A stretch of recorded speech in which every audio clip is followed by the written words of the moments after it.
So I changed my mind. I'm going to, before I put I went ahead and I put the tail on. There it is, whip stitched right above the butt there. But before I put the arms on, I decided I'm going to go ahead and stuff the monkey for the most part.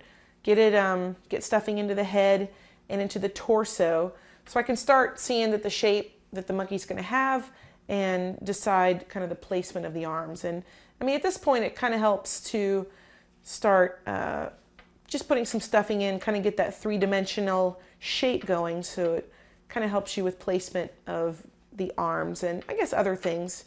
You know, you don't have to necessarily do this project in the order we've done it, but all right, so I'm going to kind of work this up to towards the head here. Excuse me, little monkey.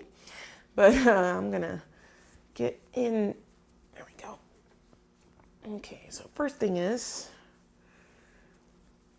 there we go.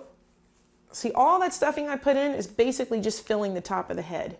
Okay, so this guy's going to need a lot of stuffing before he's ready to go.